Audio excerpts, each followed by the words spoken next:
चलिए जी, वेलकम दोस्तों। Once again continue करते हैं अपना टॉपिक क्लॉज ई का। सेक्शन 26 पढ़ रहे थे, क्लॉज ई के बारे में हम डिस्कशन कर रहे थे। ठीक है जी, चलिए अब क्लॉज ई तो मैंने आपको पूरा पढ़ा दिया। अब इसमें बात क्या आती है, चलिए इसमें हम थोड़ा सा डिस्कशन करते हैं। इसमें कुछ केस लॉज के बारे में हम थोड़ा सा डिस्कशन करते हैं।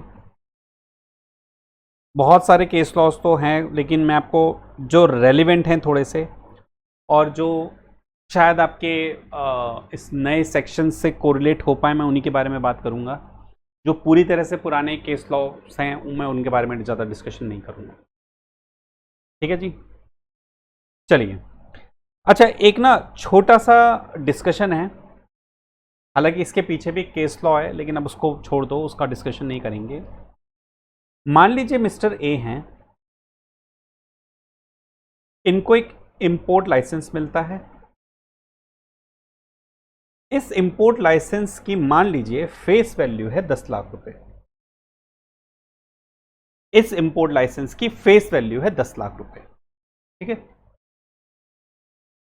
अब इस फेस वैल्यू 10 लाख रुपए है, इसको ये मान लीजिए बेच देते हैं 12 लाख रुपए में। हमने डिस्कशन कर लिया कि भाई profit on sale of import licence हमारा पहले ही था, इसको 12 लाख में बेच देते हैं। अब असेसी कहता है, देखिए असेसी क्या कहता है, कहता है कि profit on sale of clause ई में टैक्सेबल है। असेसी कहता है कि 12 लाख रुपए मेरा सेल प्राइस है और 10 लाख रुपए फेस वैल्यू है। 2 लाख रुपए का मेरा profit on sale of import licence. समझ रहे बात को? असेसी कहता है कि भैया देखिए 12 लाख रुपए में मैंने सेल करा है, 10 लाख उसकी फेस वैल्यू थी। फेस वैल्यू मतलब उसकी जो वैल्यू कंसिस्ट करता था इंपोर्ट लाइसेंस। तो 2 लाख रुपए का मुझे प्रॉफिट हो गया है। ये profit on sale of import licence है, जो कि क्लॉज ई में टैक्सेबल हो जाएगा। ये है असेसी की कहना, मतलब मिस्टर ए का कहना। रेवेन्यू मतलब इनकम टैक्स डिपार्टमेंट कहता है कि नहीं भैया, ये आप गलत कह रहे हो। हमारे हिसाब से आपने जो ये 12 लाख रुपए में सेल करा है ना, सेल प्राइस है, हमारे हिसाब से profit on sale of import licence वो यही है, 12 लाख रुपए। बताइए, ये है रेवेन्यू की बात, डिपार्टमेंट की बात। बताइए किसकी बात सही है?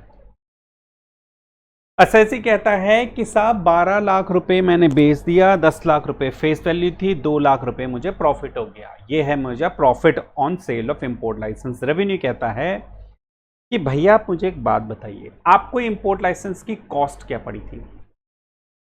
आपको इंपोर्ट लाइसेंस की कॉस्ट क्या पड़ी थी? क्या आपने कहीं पर कोई पैसा दिया था? नहीं तो ये तो गवर्नमेंट ने आपको एक्सपोर्ट के लिए सपोर्ट करने के लिए दिया है ना, तो उसकी तो कॉस्ट आपको कुछ है ही नहीं। तो जो आपने बेचा है वही तो आपका पूरा प्रॉफिट हो गया। तो प्रॉफिट ऑन सेल तो आपको 12 लाख रुपए हुआ। आप 2 लाख रुपए क्यों मान रहे हो? मामला पहुंचा कोर्ट में। मामला पहुंचा कोर्ट में, कोर्ट ने क्या जवाब दिया होगा? मैं केसेस की बात नहीं करूंगा क्योंकि फिर वही पुराना डिस्कशन आएगा। बस इतना सा ध्यान रखिए, कोर्ट ने कहा रेवेन्यू सही बोल रहा है। कोर्ट ने कहा रेवेन्यू सही बोल रहा है। एक केस और था, उसमें टॉपमैन का था शायद केस, लेकिन वहां पर बोला गया कि साहब एक पुराना सेक्शन होता था, सेक्शन 28 बी और डी, शायद 28(3) बी और डी, जहां पर फेस वैल्यू को अलग टैक्सेबल करा गया और जो प्रॉफिट आया उसको अलग टैक्सेबल करा गया। लेकिन अल्टीमेटली अगर देखा जाए तो रेवेन्यू ने जो बात बोली कि साहब 12 लाख टैक्सेबल होना चाहिए था, क्योंकि अल्टीमेटली कॉस्ट तो कुछ थी नहीं। तो जो बेचा उसमें लिखा है प्रॉफिट ऑन सेल, तो सेल पर प्रॉफिट कौन सा है? 12 लाख रुपए का प्रॉफिट है ना पूरा। आपने इस इंपोर्ट लाइसेंस को लेने के लिए गवर्नमेंट से कोई पैसा थोड़ा ना दिया है कहीं पर, तो 12 लाख रुपए पूरी सेल है। तो कोर्ट ने कहा साहब जो रेवेन्यू बोल रहा है वो एकदम सही बोला। ये एक छोटी सी बात थी। चलिए आगे चलते हैं जरा। ये क्या हो गया भाई? चलिए छोड़िए, आगे चलते हैं। अब मैं ना थोड़ा सा आपको पुराने केस लॉ से, मतलब पुराने जो प्रोविजंस होते थे, थोड़ा सा आपको उससे मैं अवगत करा देता हूं। देखिए मैंने अभी जो इतनी बार आपसे बात बोली कि साहब पुराने केस लॉ में, देखिए पुराने केस लॉ में क्या बात होती थी। सेक्शन होता था 28, ठीक है, सेक्शन होता था 28(3) और इसमें क्लॉज थी 28A, 28(3) का B, 28(3) का C, 28(4) का 3 का D, 28(3) की E, ठीक है। ये था आपका profit on sale of import licence, ये था आपका कैश असिस्टेंस, ये था आपका ड्यूटी ड्रॉबैक, ये था आपका ड्यूटी एंटाइटलमेंट पासबुक, ये था आपका ड्यूटी फ्री रेप्लिशमेंट सर्टिफिकेट। ये भी आपका एक तरह से इंपोर्ट कराने की, मतलब आप इतने का इंपोर्ट करा सकते थे, ऐसा कुछ सर्टिफिकेट दे सकते थे, ठीक है। ये भी आपका एक तरह से देखा जाए इंपोर्ट लाइसेंस की तरह कुछ होता था, आपको कुछ क्रेडिट मिल जाता था। तो पुराने प्रोविजन में ना ये बात होती थी। अब इन्होंने क्या काम करा, इन्होंने नए वाले प्रोविजन में सारी की सारी बातें ई में थोप दी। तो पुराने जो आपके जजमेंट है ना, वो इन किसी जैसे आपका एक आपका मैं अभी केस दिखाऊंगा डीपीबी के ड्यूटी एंटाइटलमेंट पासबुक से रिलेटेड है। तो जो मैंने केस नहीं कराए ना, उनको नहीं कराने का रीजन ये था कि पहले अलग अलग सेक्शन होते थे, अलग अलग बातें होती थी, अलग अलग सबसेक्शन में क्लॉज में डिवाइडेड था। अब सारी की सारी बातें इसके अंदर डाल दी है। तो पुराने केस लॉज में आपको रेफरेंस मिलेगा, फिर पुरानी बातों से फिर मुझे आपको कोरिलेट कराना पड़ेगा, तो थोड़ा सा टफ होता था, इसलिए मैंने आपको केस लॉ ज़्यादा कराई नहीं। लेकिन फिर भी एक दो केस ऐसे हैं जो मैं आपको कराना चाहूँगा, थोड़े से पुराने लॉ से रिलेटेड होंगे। लिबर्टी का तो मैं आपको अभी करंट लॉ से लिंक करके दिखा दूंगा, लेकिन एक आध केस है जो पुराने लॉ से भी थोड़े से रिलेटेड होंगे। चलिए हम ज़रा उनके बारे में थोड़ी बात कर लेते हैं। देखिए क्या है, एक बड़ा फेमस जजमेंट था स्टर्लिंग फूड्स का, मैंगलोर की कंपनी थी। एक केस था, एक जजमेंट था commissioner of income tax CIT versus Sterlings Foods, शायद 1999 सुप्रीम कोर्ट, 1999 डेट मुझे कंफर्म नहीं, लेकिन शायद यही था, सुप्रीम कोर्ट का डिसीजन था। इसमें देखिए था क्या, ये केस ये बेसिकली था क्या।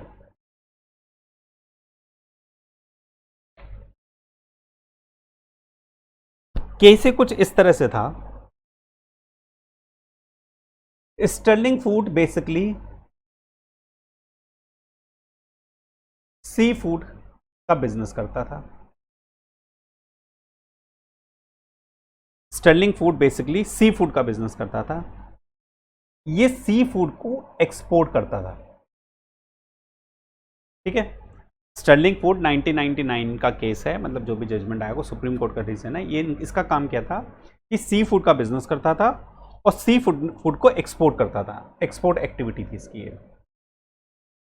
अब क्योंकि एक्सपोर्ट एक्टिविटी थी, गवर्नमेंट ने कहा अरे भैया तुम तो बड़ा अच्छा काम कर रहे हो, हमारी तरफ से लो इंपोर्ट एंटाइटलमेंट लो। इसने गवर्नमेंट से वही इंपोर्ट लाइसेंस की तरह भाई एक्सपोर्ट कर रहे, मैंने कहा ना अभी हमने पढ़ा था ना कि साहब गवर्नमेंट प्रमोट करती है तो इंपोर्ट लाइसेंस वगैरह दे देती है, तो इसको भी इंपोर्ट एंटाइटलमेंट रिसीव हुआ, मतलब इंपोर्ट करा सकते हैं पर्टिकुलर वैल्यू का।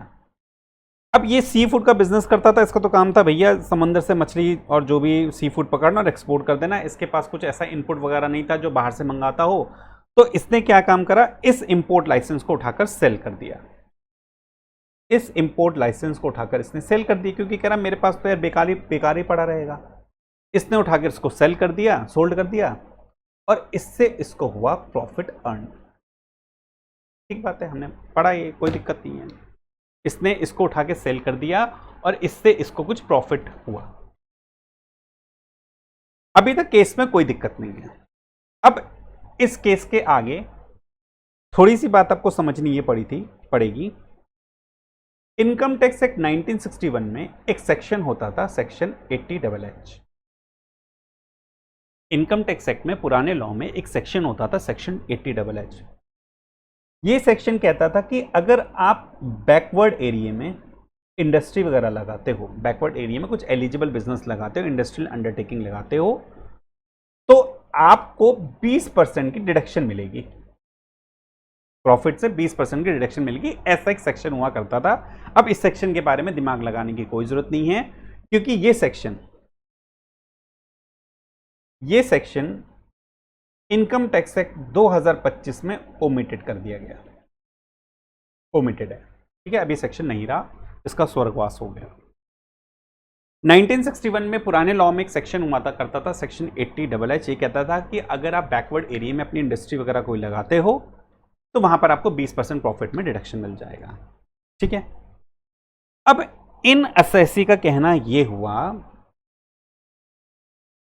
इस एसएससी का कहना यह हुआ कि साहब मैंने जो इंपोर्ट एंटाइटलमेंट के सेल करने पे जो प्रॉफिट अर्न हुआ है, इस पर मुझे सेक्शन 80H में जो 20% की डिडक्शन मिलती है वो डिडक्शन प्रोवाइड कराइए। इसने कहा कि मुझे तो वो 20% की डिडक्शन इस पे भी मिलनी चाहिए, और इसने अपनी जो भी रिटर्न वगैरह बनाई उस प्रॉफिट पे इसने 20% की डिडक्शन ले ली।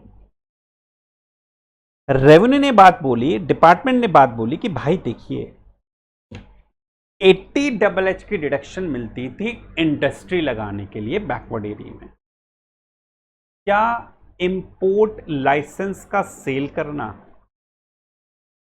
आपके इंडस्ट्री बैकवर्ड एरिया में लगाने से क्या कोई लिंक्ड है इस बात का? आपको जो प्रॉफिट हुआ है, गवर्नमेंट ने आपको एक सपोर्ट दिया है, एक स्कीम के तहत, एक्सपोर्ट इंसेंटिव के तहत आपको एक सपोर्ट दिया गया है, इंपोर्ट लाइसेंस एंटाइटलमेंट दिया गया है कि आप अपने एक्सपोर्ट को और अच्छे से कर सको। आपने अगर इसको बेच दिया तो इस पे 80H नहीं लग सकता। बात पहुंची कोर्ट में, बात पहुंची कोर्ट में। फाइनली सुप्रीम कोर्ट का जजमेंट आया कि साहब रेवेन्यू एकदम सही कह रहा है,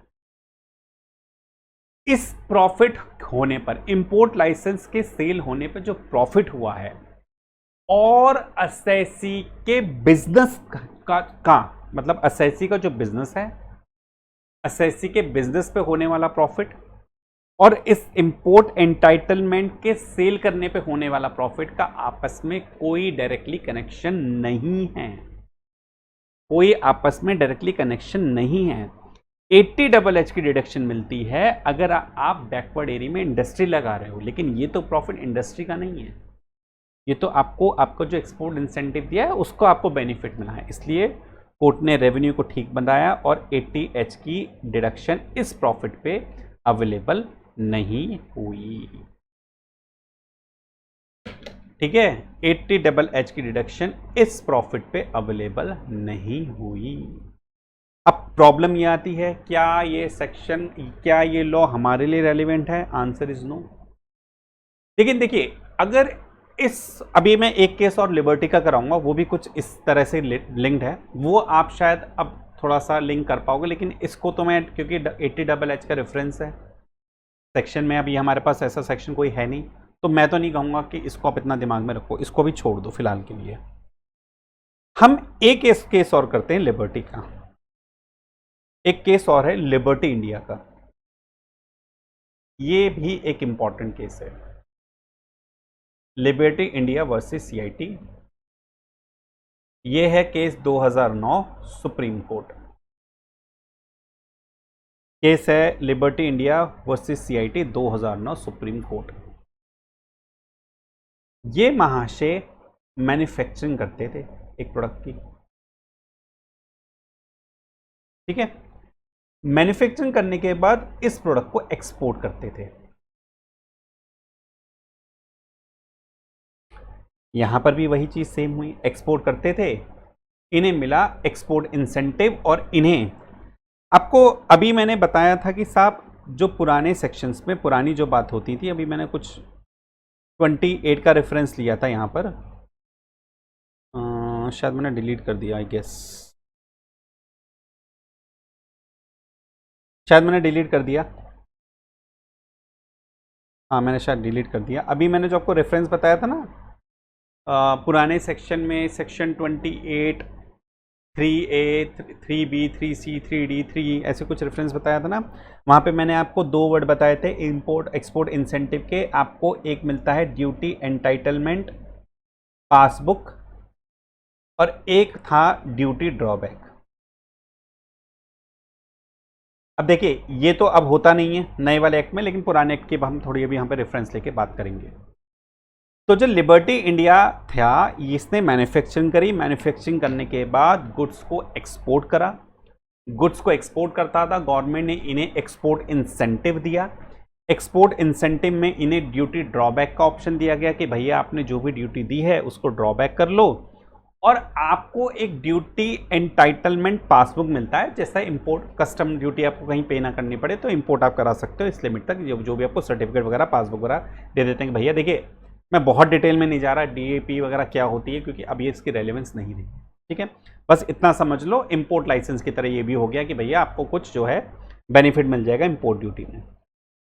अब यहां पर भी वही बात थी, इन्होंने भी क्या काम करा, इन्होंने भी इसको उठाकर आगे बेच दिया, क्योंकि इनको जरूरत नहीं थी इसकी, इन्होंने भी उठाकर इसको सोल्ड कर दिया। इस पर इन्हें हुआ प्रॉफिट, इस पर इन्हें हुआ प्रॉफिट। अच्छा, अब बात यहां पर ये आई, ये जो मैन्युफैक्चरिंग करते थे, एक आपका सेक्शन होता है सेक्शन 80IB होता था 1961 में। ये बेसिकली डिडक्शन होती थी कि साहब अगर आप इंडस्ट्री लगाते हो, एलिजिबल बिजनेस हो, अगर कोई आप एलिजिबल इंडस्ट्रियल बिजनेस करते हो, मैन्युफैक्चरिंग करते हो, तो आप 80IB में डिडक्शन क्लेम कर सकते हो। अब 80IB के बारे में डिस्कशन नहीं कर रहे, मैं एक रेफरेंस दे रहा हूं क्योंकि केस उससे रिलेटेड है कि साहब एक 1961 पुराने एक्ट में एक सेक्शन होता था 80IB, जो आपको एलिजिबल बिजनेस अगर एलिजिबल अंडरटेकिंग इंडस्ट्रियल वगैरह लगाते हो तो आपको डिडक्शन वगैरह मिलती थी। ठीक है, यहां पर भी वही बात हुई, इन्होंने इस एक्सपोर्ट इंसेंटिव को DEPB और ड्यूटी ड्रॉबैक का जो भी वैल्यू है उसको सोल्ड कर दिया आगे, इससे प्रॉफिट हुआ। अब यहां पर ये कह रहे हैं कि साहब ये जो प्रॉफिट है ना, इस प्रॉफिट पे भी मुझे 80IB की डिडक्शन दे दो। क्यों? क्योंकि मैं यहां पर इंडस्ट्री लगा रहा हूं और मेरी जो इंडस्ट्री है, मेरे जो मैन्युफैक्चरिंग यूनिट है, वो 80IB की मुझे उस पर डिडक्शन मिलती है, मैं एलिजिबल बिजनेस कर रहा हूं, इसलिए DEPB और ड्यूटी ड्रॉबैक सेल करने पर भी मुझे जो प्रॉफिट हुआ है, आप मुझे 80IB की डिडक्शन उस पर प्रोवाइड करा दीजिए।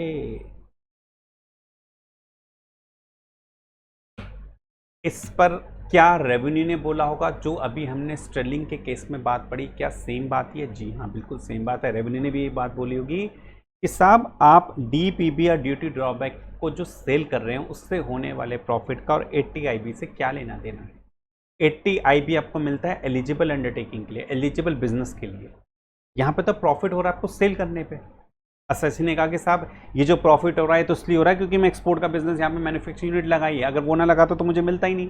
लेकिन फिर भी कोर्ट ने क्या बोला होगा कि साहब डायरेक्ट कनेक्शन नहीं है। चलिए, ये मैंने जजमेंट, अब बात यहाँ पर यह कि ये मैंने जजमेंट क्यों वहाँ पर डाला अपने नोट्स में, वो इसलिए डाला है क्योंकि उसका रीज़न ये है कि साहब इनकम टैक्स एक्ट 2025 में एक सेक्शन होता है सेक्शन 141। ये सेक्शन 141 बेसिकली इससे लिंक्ड है। सेक्शन 141 बेसिकली सेक्शन 80IB 1961 से लिंक्ड है। अब वो लिंक्ड कैसे हैं, चलिए ज़रा हम अपने केस लॉ पे आते हैं, और मुझे इसको ढूंढने में टाइम लगेगा क्या, ये रहा। चलिए अब ज़रा हम आते हैं liberty India versus CIT 2009 317 ITR 2018 supreme court. Issue क्या था, whether DEPB and duty drawback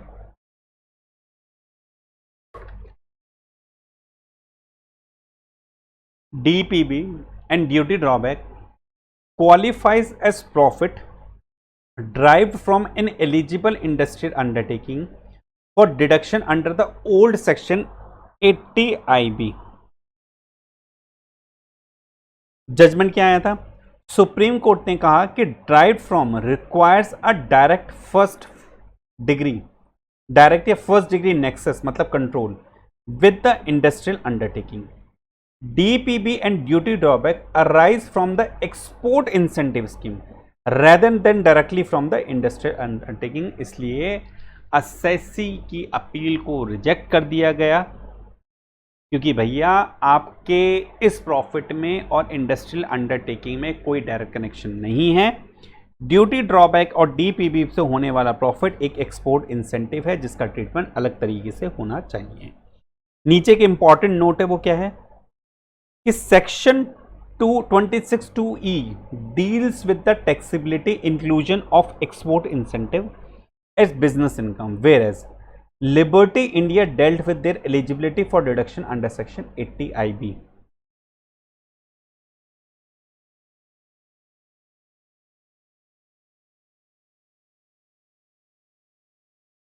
income tax 1961, ठीक है, ये मैंने बात आपको बताई थी कि साहब 80 IB बेसिकली पुराने एक्ट से रिलेटेड है, लेकिन इसका हम 2025 के एक्ट से कैसे लिंकेज करेंगे?